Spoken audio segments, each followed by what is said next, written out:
ansiosos, emocionados, porque ya estamos en conexión con nuestro invitado del día de hoy, esta gran figura que les voy contando un poquitito, a pesar de que hace varios días que venimos hablando un poquitito de él, relatando un poquitito de su vida, pero bueno, primero que nada quiero contarles a todos que lograr una entrevista con un personaje, con una personalidad de afuera lleva su tiempo, su trabajo. Primero que nada quiero agradecerle a todo nuestro equipo de producción que siempre está trabajando a todo vapor para poder compartir estas notas tan interesantes. Este realmente fue, y le voy a dedicar a Moni, a mi hermana, nuestra productora, esta nota, porque ella realmente fue quien hace un par de años me hizo escucharlo y conocerlo por primera vez. Y me acuerdo que hasta en un momento estuvimos hasta averiguando para ir y disfrutar, para ir hasta la ciudad de Córdoba a disfrutar un retiro que él siempre está ofreciendo en diferentes puntos, no solamente del país, sino del mundo. Así que la verdad que hace tiempo ya que lo escuchamos, que lo seguimos y que estamos atentas a esas reflexiones, a esas intenciones que él siempre da día a día. Bueno, ya saben, estamos en comunicación con Julio Bebione y antes de presentarlo, antes de darle la bienvenida, les quiero contar un poquitito que él es comunicador, autor, tiene 12 libros publicados, si no me equivoco, da conferencias, talleres, charlas, retiros por diferentes puntos del mundo, en España, en Estados Unidos, en Latinoamérica y obviamente en Argentina. Él es cordobés, nació en Villa Santa Rosa, una ciudad pequeñita de nuestra querida provincia de Córdoba, y desde ahí sale al mundo hace ya unos cuantos años, desde el año 1997, está radicado en Estados Unidos. Actualmente vive, no sé bien si entre Miami y Nueva York, ahora se lo vamos a preguntar. Él se ha dedicado a compartir sus ideas que ayudan a encontrar entendimiento y paz interior. La verdad que para mí es una alegría. Estoy hasta nerviosa, emocionada, pero es una alegría poder darle la bienvenida a nuestras tardes, poder compartir una linda charla con él. Bienvenido, Julio Bebione. Muchas gracias, feliz de estar contigo, de escucharte y bueno, de saber de este contacto que hoy lo estamos llevando a cabo, pero que nació hace tiempo ya. Exactamente, exactamente, qué lindo. Te quería preguntar, ¿en qué ciudad estás? Hoy estoy en Miami, viví en Nueva York hasta hace 3 años, de tiempo completo, pero como viajaba, yo he viajado 10 veces hasta marzo, viajé 10 meses al año por Latinoamérica y todos los vuelos salían de Miami. Entonces, desde hace 3 años estoy más tiempo en Miami porque se me facilitaba. De todas maneras, Nueva York ha sido la ciudad lo que considero todavía tierra para mí. Qué bueno. No, te preguntaba porque, claro, por ahí yo anunciábamos acá desde nuestro flyer que estabas en Nueva York, después nos entraba esa duda y queríamos justamente ser un poco más certeros. Pero qué alegría, Julio, tenerte acá. Gracias, gracias por tu disponibilidad, gracias realmente por tu generosidad, que sé que siempre estás muy, muy dispuesto y muy abierto. Sé que estudiaste comunicación social hace un tiempito Muchos. atrás, ¿no? Hace un tiempito atrás, pero te definís realmente justamente como un comunicador, pero una persona que le gusta hacer al otro reflexionar, que el otro aprenda a pensar. Sí, a ver, no soy amigo de que nos definamos tanto porque uno es tantas cosas, pero hay sellos que uno trae que más allá de lo que hagas, donde estés, con quién estés, son unos sellos más o menos eternos dentro de nuestra vida, ¿no? La comunicación viene conmigo, es uno de mis dones. Entonces, la carrera que más se aproximaba a eso fue comunicación social, porque lleva de nombre esa palabra, pero realmente no tuvo mucho que ver con lo que podría haber aprendido. Y me dediqué a comunicar toda mi vida, desde que fui muy pequeño hasta ahora, haciendo miles de cosas. Y mi intención con la comunicación, porque así como tú también eres comunicadora y tienes una intención quizás de acercar otras voces, como lo estás haciendo en este caso, mi intención es que a partir de lo que yo ofrezca podamos reflexionar, que creo que es algo que los seres humanos hemos ido perdiendo en el medio de la urgencia de este malvivir, ¿no? de estar tan pendiente de tantas cosas y no tanto de nosotros.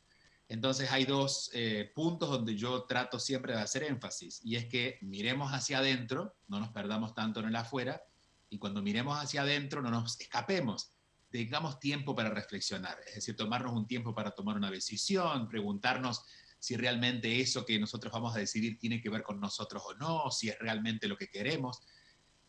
Si bien el error es parte de la vida, yo creo que cometeríamos muchos menos errores, aprenderíamos de otra manera, no a través del error, si pudiéramos ser más reflexivos. Exactamente, y me encantan tus intenciones diarias. Me encantan esas reflexiones. Y comenzamos el mes de septiembre, ayer, y qué exacto, qué bien que nos viene este mes con el mes de la aceptación. Y Julio, qué fuerte que es, ¿no? El tener que aceptar la realidad tal y como es. Sí, mira, y te voy a contar algo. El año de las intenciones, digamos, los temas del año los preparo el año anterior. Entonces, todo esto fue preparado en el año pasado sin tener idea de lo que iba a De pasar este todo. año. Y a medida que ha ido pasando el año, y eso creo que tiene que ver con el ser reflexivo y ser un poco más intuitivo, ha habido un orden entre aquello que fui preparando y lo que está ocurriendo. Y dentro de ese orden tiene que ver con que este mes de septiembre, el noveno mes del año, lo íbamos a dedicar a aceptar. Claro, no sabíamos cuán profundo íbamos a tener que ir. Cual. La aceptación la tenemos como algo mal visto, porque creemos que aceptar es estar de acuerdo. Entonces, cuando uno habla de aceptación, alguien que está enojado por algo, que sería lo opuesto a aceptar, enojarse, resistirse, diría, ¿cómo puedo yo estar de acuerdo con eso? Y en realidad, aceptar no significa necesariamente estar de acuerdo. Podemos aceptar a lo que no nos gusta, pero la aceptación implica dejar de insistir en que las cosas deberían haber sido a mi manera, deberían haber sido como las pensé. Aceptar a una persona no es estar de acuerdo con esa persona, es darnos cuenta que para estar en paz con esta persona yo debo dejar de pretender que la persona sea diferente. Para estar en paz con una situación como la que estamos viviendo en estos días, cada uno en su formato particular, pero todos más o menos bajo el mismo título, ¿no? Que es la famosa pandemia. Todos estamos viviendo situaciones bueno, que nos incomodan mucho, pero nos incomodan mucho más de lo que deberían incomodarnos porque nos estamos resistiendo. Y no significa, otra vez, que estemos de acuerdo. Pero cuando yo acepto y digo, bueno, esto es lo que hay, yo tengo claridad, desde donde estoy puedo mirar las cosas diferentes y decidir también hacer algo diferente. Porque cuando no aceptamos, nos quedamos atrapados con eso y al final nos terminamos convirtiendo en aquello que no aceptamos. Entonces terminamos siendo nosotros también un poco los monstruos que estamos criticando por fuera. Tal cual, totalmente nos pasa eso. Y qué mejor ayer cuando, cuando veo tu reflexión y iniciar este mes de la aceptación, porque justamente desde ayer nuestro gobernador de nuestra provincia nos pidió regresar un pasito hacia atrás y quedarnos en casa y no salir durante 5 días. Y decía, no, qué importante, qué buena esta reflexión, qué buenas palabras, justamente el aceptar tal y como son las cosas y dejar de estar como peleando y queriendo y criticando y queriendo dar Teniendo en vueltas. cuenta que no perdón, teniendo en cuenta que no voy a lograr nada, Sí. absolutamente nada, con criticar, con enojarme. Ahora, no significa que tenga una actitud pasiva. Significa, por ejemplo, yo creo que no he conocido en ningún país que los gobernantes en este tiempo estén a la altura de las circunstancias. Entonces, desde intendentes de pueblos, de gobernadores de provincias y presidentes de países. Es un mal general. Claro, y esto lo veíamos antes quizás y lo dejábamos pasar. Bueno, ahora se nos ha puesto de frente el problema. Entonces, ante eso, ¿qué debo hacer? Bueno, educarme, o en todo caso, educar más en conciencia para votar a otra persona cuando haya una elección, Ujú. para ver que yo puedo contribuir para que no dependamos tanto del gobierno y empecemos a crear también en nuestra comunidad, seamos un poco independientes, es lo que podemos hacer. Eso es lo que nos permite la aceptación. Yo cierro un espacio donde no puedo obrar para abrir posibilidades de hacer algo nuevo. Pero valga el ejemplo. ¿Cuántas veces nos hemos enojado con alguien y nuestro enojo no ha hecho más que agrandar el problema, no nos ha llevado a la solución? Tal cual, y hacernos daño a nosotros mismos, porque estamos ahí enseguecidos con ese tema o con esa rabia que nos da el no poder modificar en el fondo la situación porque no la aceptamos, nos estamos haciendo daño a nosotros. Así es. Así es. Eh, Así eh, que bueno, y eso requiere de algo que yo siento que es una palabra que resume un poco también lo que trato de mostrar a través de mis libros y las conferencias, que es la espiritualidad. Espiritualidad no tiene que ver tanto, algo tiene que ver, pero no tanto con lo religioso, con lo místico, sino con esa capacidad de encontrarle trascendencia a la vida. Cuando tú te das cuenta que eres mucho más de lo que te pasa, que este año es solo un año entre muchos años, que lo que estás viviendo es una parte de ti entre muchas partes de ti, y este año quizás estás más intolerante o menos o más dramática que otros años por las circunstancias.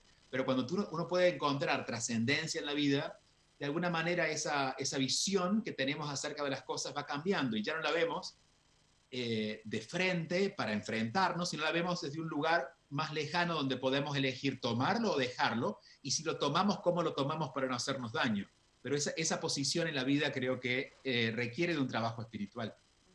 Exactamente. Bueno, y este también es un buen momento, ¿no? Para conectarnos con nosotros, esto de quedarnos en casa, de parar un poco todo, también de conectarnos, de replantearnos, de escucharnos, de analizarnos un poquitito, de reflexionar. Así es. De hecho, por ahí empezó, yo creo, el primer mensaje de este año, ¿no? Exacto. Por algo nos tuvimos que quedar tan quietos en casa y eligiendo estar con lo que quizás no hubiéramos estado antes. Pasa que he escuchado este año muchas veces mamás que dicen, no puedo con mis hijos. Claro, podían porque se habían organizado el mundo como era más fácil quizás ser mamá de hijos que van a la escuela y de una mamá que está ocupada en el trabajo y que eventualmente puede llegar a casa, o con la pareja, o con el trabajo mismo. ¿Cuántas veces Sí. no hemos escuchado durante este año gente que está diciendo, estoy harto ya de esto? Bueno, yo creo que este año también nos está enseñando a poner orden y lo que hagamos con eso va a ser muy valioso. Ujú. No, otra vez, no quejarnos, sino ver a partir de lo que está ocurriendo, aceptar que así ha sido o así ha llegado a nuestra vida, pero podemos elegir hacer algo diferente. Recién hablábamos en la nota anterior, Julio, con un especialista en marketing, y él nos Uh -huh. decía que cambio era, perdón, crisis era igual a cambio. Sí, a ver, lo pensemos así. Si pusiéramos como crisis, y usando un ejemplo, una enfermedad. ¿Qué ocurre cuando hay enfermedad? Es que tu cuerpo entra en crisis. El Sí. estado natural de tu cuerpo es de salud. Es decir, el hígado lo normal es que funcione bien. Cuando nos enfermamos del hígado es porque funciona mal. ¿Qué nos llevó a que funcione mal el hígado? Puede ser, por ejemplo, que comí algún alimento demasiado tóxico. Sí. Si no hubiera una crisis, yo no me puedo dar cuenta. Entonces, cada vez que hay una crisis, cuando hay una crisis en la pareja, si no existiera esa crisis, si no fuera que esa vez nos levantamos la voz y nos enojamos, yo no me hubiera dado cuenta de que esa no era la manera. Pero cuando ocurrió la crisis, yo me detuve y pude reflexionar de que esa no era la manera y que había otra mejor manera. Entonces, donde ocurre la crisis, deberíamos preguntarnos, ¿qué he estado haciendo o cómo he estado viviendo esto? Porque la vida me está invitando a que lo vea diferente. Y ahí es donde aparece el cambio. Pero digo, no es tan gratuito que hay crisis, hay cambio, porque y voy a tomar de ejemplo mi país y tu país, que es Argentina, cuántas crisis parecidas no hemos pasado a lo largo de los últimos Sí. 50 años, y parece que volviéramos al capítulo 1, Sí. porque en realidad creemos que la solución de la crisis tiene que ver con resolver algo fuera de nosotros. Pero cuando entendemos que cada uno vive su crisis, por ejemplo, este año cada uno está viviendo una crisis. Sí. Algunos tienen una crisis financiera, no por la pandemia, sino porque quizás no estaban ordenados o porque no habían organizado sus recursos. Y más allá de que este no sea el mejor de los años, la crisis se va a acentuar para aquellos que tenían muchas deudas. Bueno, este año me ayudó a entender de que no puedo seguir viviendo de esa manera. O quizás a otros les afectó en la relación de pareja. La crisis vino en que ya no aguanto estar con esta pareja. Este año, este famoso encierro me está invitando a que yo vea que hay otra forma de relacionarme con mi pareja.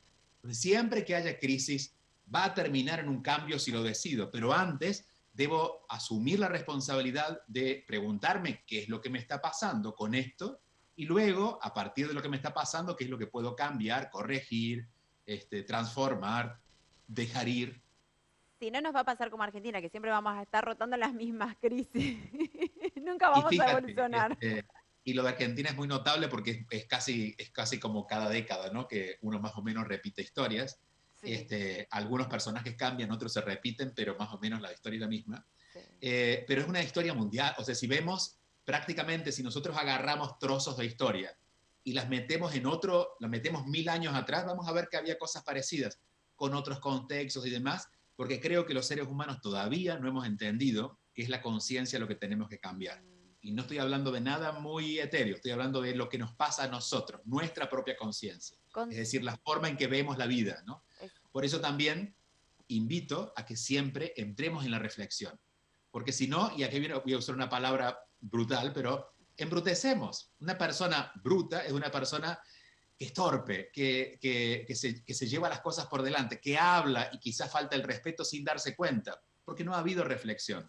Y cuando cometemos muchas brutalidades es porque no nos hemos dado ese tiempo. Y quizás hemos pasado muchas crisis, pero cuando llega una crisis, cuando llega una enfermedad, en vez de preguntarnos qué es lo que comí mal, nos culpamos por eso, nos enojamos con el médico, con el sistema médico, con los medicamentos que no funcionan, pero nos faltó hacernos una pregunta fundamental y era, ¿qué tenía que ver con esto yo? Es decir, ¿quién fue el que se comió el alimento que llevó la toxina al hígado? Fui yo. Tengo que aprender la lección. exactamente. Y hablando un poquito del amor y de las relaciones, ¿cómo creamos esas relaciones que queremos, relaciones sanas? Mira, no hay una fórmula ideal, pero hay un principio que es común para todos y es empezando a tener una buena relación con nosotros mismos. Una persona que se lleva bien consigo misma, como decía Facundo Cabral, cuando uno es feliz con uno mismo, no molesta tanto al otro. Él decía, no jode tanto al otro. Y esto es lo que nos pasa. A veces le cargamos a la relación que nos dé aquello que ni siquiera nosotros nos damos. Y voy a usar solo, por ejemplo, un caso. No puedo estar con tal persona o no quiero estar con porque no me valora. A ver, ¿y yo me he valorado? Porque si yo me valorara y el otro no me valora, ni siquiera yo no querría estar ahí. Es decir, yo digo, ni siquiera lo hubiera elegido a esa persona. Pero si yo elijo a alguien para que me valore y la dejo porque no me valora, quizás lo único que hice fue poner afuera algo que no me estaba dando a mí mismo. Entonces, hay una palabra que de hecho el libro más reciente mío que se llama Volver a mí habla de autoconocimiento. Autoconocimiento refiere a eso. Yo no puedo amar lo que no conozco, pero si no me conozco, entonces no puedo ni siquiera relacionarme con el otro porque no puedo ofrecerle nada. Hay un tiempo en que los seres humanos debemos dedicarnos a conocernos más y luego recién salir a buscar una relación. Entonces, en ese trámite creo que los seres humanos todavía, en general, y digo esto porque no tiene que ver ni siquiera con Latinoamérica, a Latinoamérica lo tenemos más pronunciado porque somos un poquito más dramáticos y más encantados de lo externo, pero es un tema de cultura, nos toca a todos, tenemos la tendencia a querer construir cosas por fuera. Por ejemplo, si estamos en pareja, sentirnos seguros, si no estamos en pareja, sentirnos inseguros o solos. Esta es una idea absolutamente antigua. Entonces, cargamos a la pareja o a la relación con la decisión de, entre otras cosas, de hacernos felices. Y no hablo solamente de parejas de matrimonios o parejas en tono de amorosos, de relación amorosa. Por ejemplo, de madres o padres e hijos.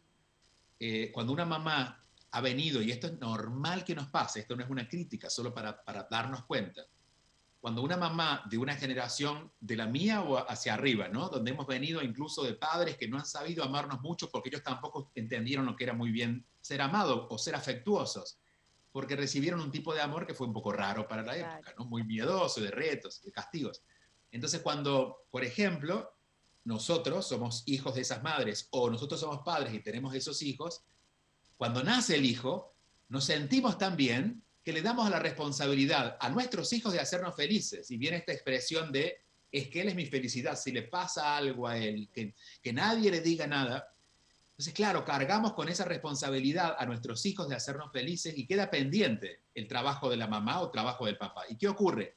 Cuando el hijo eventualmente o le pasa algo o se va porque se va a estudiar lejos, viene ese famoso nido vacío donde me doy cuenta que puse toda mi vida en función del otro, pero el otro ahora tiene su vida y se llevó parte de la mía porque yo no construí la mía. Tal Entonces, cual. debemos animarnos a construir una relación con nosotros mismos en paz, a estar en paz con nosotros y luego después experimentar. Que nos va a ir bien con las relaciones, nos va a pasar de todo. Digo, va a haber personas que gusten de nosotros, va a haber personas que no nos gusten de nosotros, habrá algunas que sean infieles, porque la gente es como es. Pero nosotros dejaremos de ser víctima de eso. Claro. Podremos decir, bueno, si esta persona no quiere estar conmigo, esto es algo que escucho mucho, es que no quiere estar conmigo, pero yo quiero convencerlo. A ver, ¿qué falta de amor propio puedo tener de querer estar con alguien que no quiere estar conmigo? Entonces, el conocimiento, primero conocerme para después aceptarme, para estar en paz conmigo, es la base de una buena relación. Totalmente. Y vos sabés, Julio, que hace unos días atrás hablábamos con Pilar Sordo y ella una frase muy simpática porque decía que las latinas, Uh -huh. las mujeres latinas o las hispanas, teníamos como, habíamos crecido con esa mentalidad del amor en relación al sufrimiento. Cuanto más sufrías ante el amor, era como que parecía más enamoradas estabas. Y que encima, el daño que nos habían hecho las telenovelas mexicanas, centroamericanas, las argentinas, como que eso había, viste, alimentado un poco más a este pensamiento, ¿no? Que cuanto más sufría, por ejemplo, te enamorabas de un chico, cuanto menos, no sé, atención te prestaba, cuanto más indiferente, cuanto más, Claro, más te gustaba. el juego de los celos, ¿no? Si no me cela, parece que no me valora. Esto tiene una raíz, tiene muchas raíces, pero hay una raíz cultural muy fuerte que tiene que ver con lo religioso e inconscientemente está en nosotros. Hemos aprendido, quienes hemos seguido un camino en Occidente, la mayoría de nosotros, no importa la iglesia en la que haya sido, nos hemos enterado de Jesús como el referente de la espiritualidad. Y Jesús sigue siendo el referente de espiritualidad, pero la forma en que nos contaron la historia fue para llegar a la plenitud. ¿Qué es lo que nos venden de Jesús? Una cruz. Claro, el sacrificio. Hay que morir y hay que sufrir para llegar a esa plenitud de encontrarse con el Padre. Entonces, claro, desde ahí entendimos que si no duele no sirve, si no te cuesta no es valioso, o en todo caso lo opuesto, si te resulta fácil eso no va a durar, si te sonríes porque quiere algo. Entonces, toda esa construcción es la que creo está acabando porque hay una nueva generación que eso lo está cambiando. Yo cuando me escucho los comentarios, yo tengo sobrinos de 13, 14 años, y cuando los escucho hablar a ellos, son como una versión corregida de nosotros en 20 años. Por suerte. Porque ya no tienen miedo, ya están en otro. Entonces creo que ellos van a construir otro tipo de relación. Ellos no entran en este juego. Pero nosotros sí tenemos que aprender a vivirlo porque todavía entre nosotros ese juego se juega como si fuéramos niños. Es decir, seguimos siendo un poco adolescentes en la forma que elegimos a la pareja. Totalmente. Nosotros sí sufrimos o padecimos, no sé si sufrimos, pero sí padecimos esa forma de transitar el amor, esa forma de querer supuestamente. Julio, y hablando de los miedos, ¿viste cuando los miedos te frenan, te paralizan? Bueno, los miedos frenan y paralizan siempre. Y otra noticia, los miedos siempre van a estar. Entonces, aquella idea de no tengas miedo no deja de ser más que una ficción, una ilusión, pero es un imposible. Los miedos siempre van a estar, pero hay que entender que los miedos son miedos, no son verdades. Entonces a los miedos hay que tratarlos como miedos. Si los miedos no son verdades, nosotros no le creeríamos a alguien que nos está mintiendo.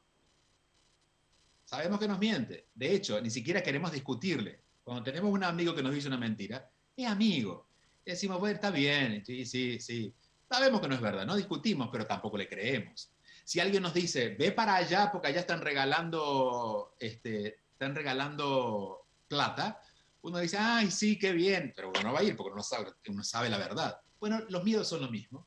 Los miedos son esa parte de nosotros que por evolución todavía la tenemos, es decir, en algún momento no existirán y quizás estas próximas generaciones ya las tengan mucho más desarrolladas las capacidades para lidiar con los miedos. Nosotros todavía los miedos los consideramos valiosos, quizás porque quizás lo mezclamos con esto que el miedo produce en nosotros, que es frustración, angustia, todas estas emociones que tienen cierto valor desde lo dramático. Entonces, ¿qué hacemos con los miedos? Cuando hay miedos, nos paralizamos a verlo. Claro. Si yo quiero ir, por ejemplo, ahora, si yo quiero seguir con esta entrevista Sí. y alguien viene y me dice, no sigas, yo le voy a decir, déjame terminarla, después hablo contigo, porque yo quiero seguir hablando. Ahora, si viene un miedo y me dice, no sigas la entrevista, el que le obedece al miedo soy yo. Entonces, al miedo hay que escucharlo, hay que escuchar la historia que nos cuenta, pero hay que saber entender que si el miedo es una mentira, yo no puedo obedecerla. Entonces la escucho y la dejo pasar. Hay una práctica que para esto ayuda mucho, que es sentarnos a escucharnos a nosotros antes de compartir con otra persona. Por ejemplo, si nos vamos a una reunión o vamos a tener una conversación con nuestra pareja que sabemos que es una conversación de estas que donde los miedos pueden explorar, antes de entrar en la conversación, me escucho a mí todo lo que yo voy a decir, para darme cuenta la cantidad de ridiculeces que estoy pensando y a decir, no, un momento, esto no, es una estupidez lo que voy a decir. Y ahí filtro y digo, bueno, esto es miedo y esto es verdad. Entonces voy a ir con estas verdades. Estas que son verdades para mí, pero no voy a sacarle mis miedos. Porque te voy a decir algo, una verdad que se dice amorosamente nunca crea caos. Ahora, un miedo que se dice amorosamente siempre crea caos. Si yo te digo, por ejemplo, imaginemos esto, yo fuéramos una relación de pareja, yo tengo celos y creo que en lugar de ir con tus amigas, fuiste en realidad a encontrarte con tu expareja, pero yo no te lo voy a decir. Entonces, cuando vienes a casa, yo te digo, ¿cómo te fue, mi amor? ¿Cómo te fue, mi amor? Es una expresión amorosa. Claro. Pero te lo dije con miedo y tú me vas a decir, ¿pero qué te pasa? ¿Por qué me preguntas eso? Si yo no tengo miedo y tú vienes a casa y yo te digo, ¿cómo te fue, mi amor? Sin miedo, tú me vas a contar, bien, pude ver a mis amigas y no va a pasar nada. Entonces, escucharnos, ver lo que pasa por nuestra mente antes de expresar aquello que nosotros vamos a expresar o hacer lo que vamos a hacer, yo creo que nos aliviaría de gran parte de los problemas que tenemos, especialmente en relación con otras personas. Porque allí donde ponemos los miedos, generalmente las ponemos en el otro. Ponemos en el otro y cómo vamos maquinando nuestra mente, ¿no? Y vamos creando esa realidad que tenemos en la mente, como que la vamos proyectando. Lo vamos creando y proyectando, tal cual. Lo que pasa es que si fuera tan claro que lo estamos proyectando como nos pasa en el cine, haríamos, o sea, cuando una película no nos gusta, la apagamos. Cuando yo veo Netflix, que ahora es más fácil, o en YouTube, uno puede adelantar una parte que no le gusta, que no te gusta. O puedes volver a ver la que quieres, pero en esto no es, no sé, aunque estemos proyectando, en realidad pensamos que es verdad. Entonces no, es que de verdad lo que yo estoy viendo, lo que yo vi aquí lo estoy empezando a ver allá. Y claro, te vuelvo a ti una víctima de eso. Exacto. Y leía que conciencia más energía era realidad. Crea realidad. ¿Cómo creamos nuestra realidad? A ver, para explicarlo simple, porque es una pequeña fórmula que desarrollo a veces en los retiros para entender de que somos responsables de lo que nos pasa. Pero vamos a ponerlo así. Siempre hay energía lista para crear. Hay energía invisible y hay energía visible. Energía visible sería este computador para poder conectarme contigo. Energía invisible sería la información que viaja por algún lugar hasta allá. Y después hay otro tipo de energía. Hay voluntad, hay creatividad. Estamos rodeados de energía. Sí. Para usarla, yo tengo que tener la intención de tomarla y al tomarla le doy un uso particular. Es decir, la voluntad existe, pero cuando yo tomo voluntad la transformo en mi voluntad y con voluntad yo puedo hacer algo. Entonces lo que hace que uno tome energía es la conciencia. Por ejemplo, si tengo una conciencia de miedo, voy a elegir algo que me ayude a representar ese miedo. Entonces, si yo tengo miedo, mi conciencia, miedo, desde el miedo, yo voy a elegir un juicio, voy a elegir una mala palabra, voy a elegir una actitud violenta. Ahora, si mi conciencia es amorosa o es limpia o es clara o es amable, voy a elegir algo que represente esa energía. Entonces, todos tenemos la capacidad, en base a nuestra conciencia, de elegir lo que queramos ofrecer y lo que vamos a vivir va a ser consecuencia de eso. Es decir, no me pasan las cosas que me pasan porque alguien me las puso allí. A veces, lo que la gente pone ahí, lo usamos de acuerdo a la conciencia que tengamos en ese momento. Entonces, por eso siempre apelo a que el verdadero cambio debe ser de conciencia. Si yo creo que el país va a cambiar cuando cambie un gobernante, a la prueba está que cambia el gobernante, el país no cambia. Pero cuando yo cambio mi conciencia, quizás, además voy a votar diferente, pero además en mi vida cotidiana voy a empezar a hacer cosas diferentes. Entonces, quizás sigue el mismo gobernante, pero mi país, que es el inmediato, cambió. porque mis relaciones están cambiando, porque mi casa se vive de manera diferente. Entonces, empezar a ser consciente cómo quiero usar esa energía que está disponible para mí, creo que es esa libertad que los seres humanos tenemos, pero no nos hemos enterado todavía y por eso la andamos exigiendo demasiado afuera. Exacto. Julio, cuando te presenté entre los nervios y todo, fui como muy formal, pero realmente me encanta tu historia de vida. Me Ajá. encanta cuando salís de Córdoba y cómo se te fueron dando los hechos que hoy te ubican donde te ubican. ¿Querés contarnos? Sí, te puedo resumirla, Sí, sí, porque sí. han pasado ya 48 años de eso. Wow. Yo nací en un pequeño pueblo en el interior de Córdoba. Pequeño hablo de 2.000 habitantes, estamos hablando de un muy pequeño pueblo, Sí. a una hora y algo de Córdoba capital.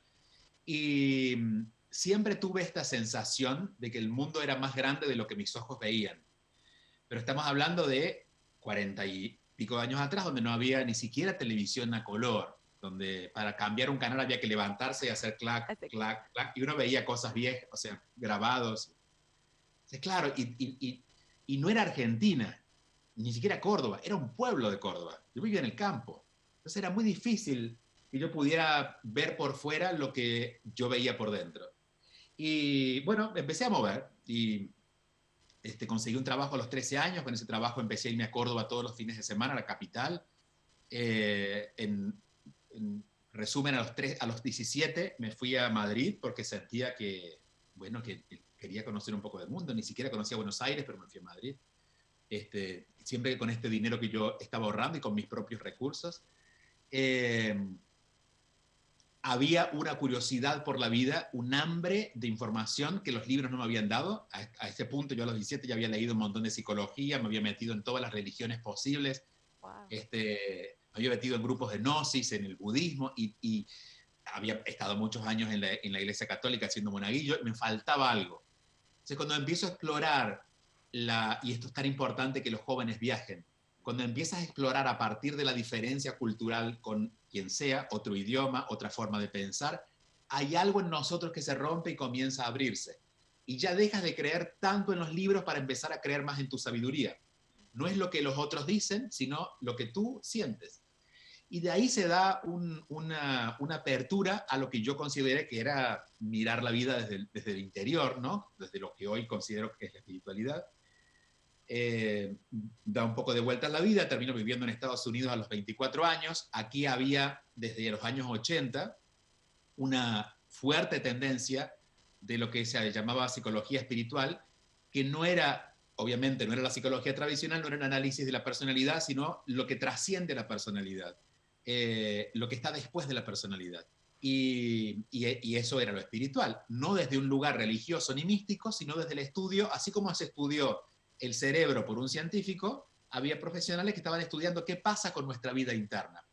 Claro, y ahí descubro que eso había sido estudiado por años, 5.000 años, en monasterios, en espacios que correspondían a lo religioso. Entonces aquí es donde hice el nexo y dije, bueno, lo que yo ando buscando entender en realidad está en manos de la espiritualidad. No llegó a la ciencia porque nadie ha podido explicarlo con una fórmula, pero hay una gran vida, de hecho lo que nos da vida a nosotros es el espíritu. Lo que pasa en el cuerpo cuando el cuerpo muere es que el espíritu se retira. Entonces, bueno, ahí comencé otro camino y cuando fui descubriendo esto en los grupos que yo iba, en ese momento vivía en Miami, esta gente de los grupos me pidió que yo haga grupos y empecé a hacer grupos y esos grupos fueron creciendo, yo tenía ahí ya 27, 28 años. Eso llevó a que hiciera una vez un retiro, que fue el primer bootcamp, que fue es un tipo de retiro que yo comencé en aquellos años. Eso llevó a escribir un libro, ese libro llegó un día a la televisión, en la televisión me invitaron y empezó a moverse la cosa y nunca Y a más crecer. pude dejarlo de lado y aquí estoy. A crecer, qué lindo, qué linda historia, qué inspiradora. Vos sabés qué me pasa, y esto es una apreciación, parte de mi vida personal, pero mi hijo está en Estados Unidos y se fue un tiempito antes de la pandemia. Y era la situación de que se desata todo este hecho en el mundo y no saber si exigirle que vuelva o qué haga, ¿no? La cuestión es que quedó por allá. Pero me ayudó mucho entre leer tu historia y leer tus reflexiones como para calmar un poco y tratar de entenderlo y que también el camino que de repente uno decide tomar en su momento es un camino de aprendizaje y que puede ser un camino como el tuyo, ¿no? Que después te abre a compartir tanto conocimiento con toda la gente en diferentes puntos del mundo. Sí, ¿qué edad tiene tu hijo? 25. ¿Y dónde está? ¿En qué ciudad? Él estuvo primero en Miami y ahora está en California. Ok. El mejor regalo que uno puede darle a un hijo de la edad que tenga, pero especialmente entre los 10 y pico y los 20 y pico, es la confianza. Yo creo que ese es un regalo que poco se da, porque aunque se dice confío en ti, en el fondo temo por ti, por lo que te pueda pasar. Entonces a veces los hijos no podemos sentirnos, y te habrá pasado a ti como hija, tan libres de abrir las alas por miedo a que preocupemos a nuestros padres. Entonces yo creo que esta actitud que tomaste es la más certera y es la de confiar en él, porque él va a hacer su camino, está haciendo su camino. Y yo creo que ese es un derecho que todos tenemos, que si los hijos no lo toman, los padres deberían empujar a que lo tomen. Y esto lo vemos en la naturaleza, cuando el pichoncito del ave, del pájaro, no puede por sí mismo, está en el nido, pero en cuanto la mamá ve que el pajarito puede volar, lo deja solo y lo va empujando a que alce los alas y eventualmente se cae y no lo va a recoger. Se queda esperando, confía en que vuelva a abrir sus alas y salga a volar.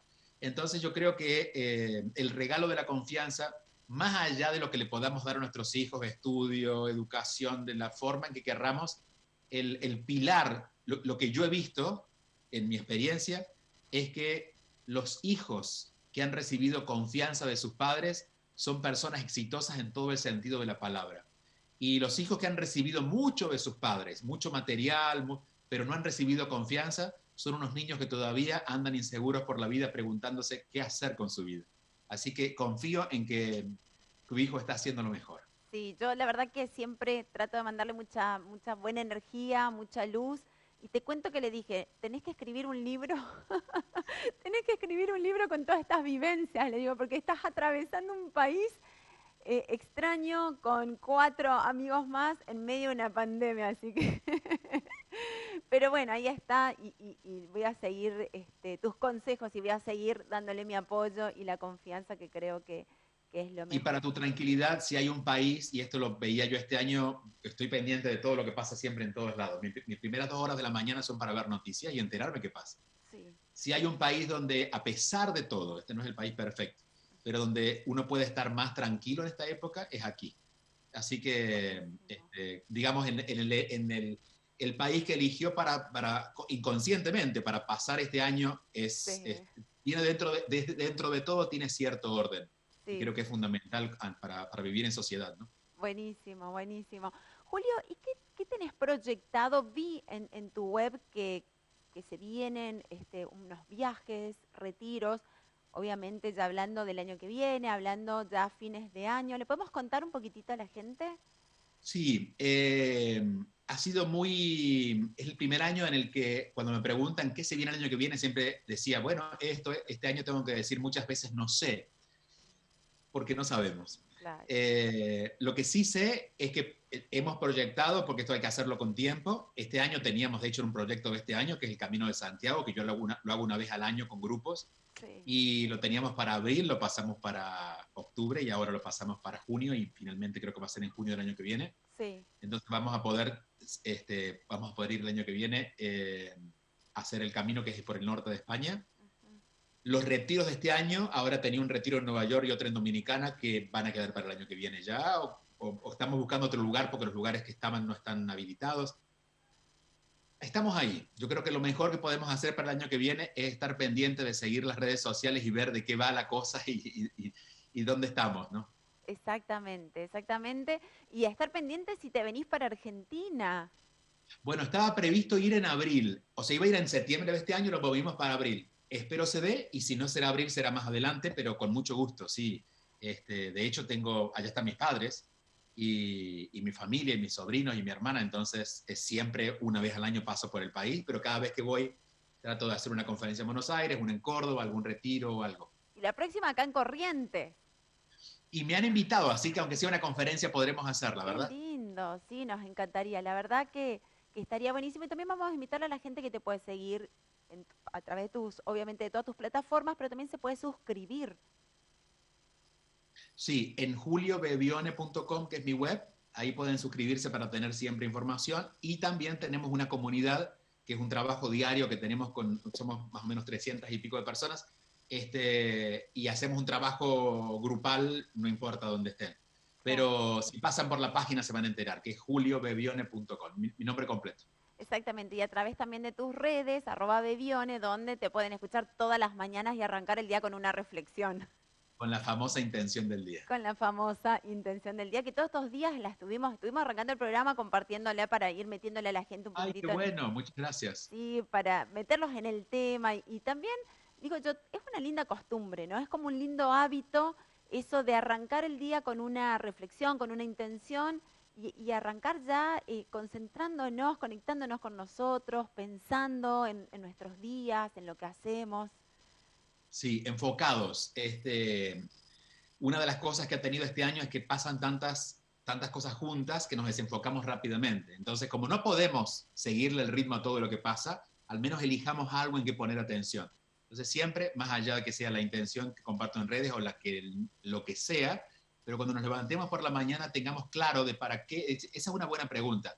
¿Para qué me levanto hoy? ¿Para qué quiero que este día sea útil? Más allá de lo que pase, para mí, ¿para qué quiero que sea útil? Y enfocarme en eso y no perder esa perspectiva para que más allá de lo que haya pasado, al final del día diga, bueno, más allá de que no pude ir a tal lugar por tal cosa, no pude comprar esto porque no había, pero lo que yo me propuse lo logré. Entonces nuestra vida va a tener un poquito más de sentido. Exacto, y me encantó esa, no sé si esa reflexión que decís o esa comparación que cuando estamos muy ansiosos, tratar de enfocar en algo, aunque sea en una taza de café, de té que estemos tomando, enfocar en algo puntual como para bajar un poquitito, ¿no? La ansiedad. Eso serena la mente. No sé si estamos tomando un té, desde sentir el olor del té o sentir el calor del té o la textura de la taza, si estamos mirando un paisaje, enfocarnos en algo en particular de ese paisaje, de ese árbol, eso siempre nos va a ayudar, siempre, porque y esto voy a decirlo con toda certeza, los problemas no son tan graves como los vemos, pero las especulaciones que hacemos es la gravedad del problema. Entonces, y a veces no significa que no haya algo pasando. Digo, anoche a las 8 de la noche, me llama mi hermana que mi madre se había caído, se quebró la cadera, la llevaron a Córdoba, está internado en un hospital, no tiene acceso a nadie por esto del COVID. Claro. Es decir, yo no puedo cambiar eso, pero yo puedo serenar mi mente para poder acompañarlos, porque si empiezo a imaginar todo lo que mi mente especula, entonces, claro, agravo mucho más un problema que tiene una cierta importancia, pero me necesita a mí con mucha más alerta que con miedo y preocupación. Claro. Entonces, el hecho de enfocarnos en algo en particular, y es tan simple como eso, algo inocente. Los tibetanos suelen usar solamente un detalle, una piedrita, lo que sea que tengamos a mano. El hecho de enfocar en algo en particular serena la mente. Cuando estamos con la mente serena, hay claridad para tomar las decisiones que tengamos que tomar. Gracias, Julio. La verdad que gracias por esta linda charla. Creo que ya te robamos más del tiempo que debía No, con ser. mucho gusto. Pero gracias por tu generosidad, gracias por estar predispuesto, por compartir.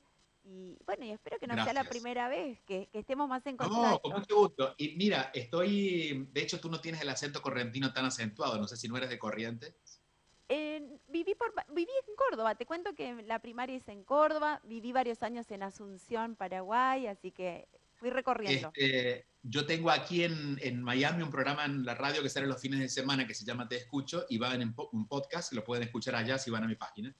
Y lo acabo de grabar, de hecho hoy grabé que sale el sábado y hay una señora de Corrientes que mandó una pregunta con un acento hermoso, un acento correntino de los chamamecero, un acento hermoso. Así que Qué esta lindo. semana ha estado muy presente Corrientes aquí en mi vida. Mirá vos, estamos todos conectados, estamos todos Sí, conectados con tu energía. sí. Qué lindo, buenísimo, Julio. Ya sabes, aquí te esperamos con las puertas abiertas. Nuestro canal te cuento que llega a más de 2.000 localidades del país, así que no es solamente que nos han Ah, muy estado bien. viendo aquí en nuestra provincia, sino en diferentes puntos de nuestro hermoso país. Así que fue muy lindo haber compartido con vos esta charla. Muchísimas Quizás gracias. en mi pueblo entonces nos estén viendo, si llega a algún lugar de Córdoba, quizás por allá también.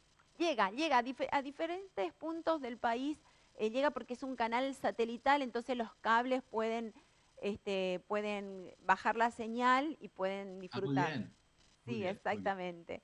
Bueno, muy agradecido con ustedes, a vos, a tu equipo que son tan amables, fueron tan respetuosos, generosos y bueno, hasta la próxima. Hasta la próxima, la verdad, un gusto. Que sigas bien. Bueno, igualmente, muchas gracias. Chao, chao.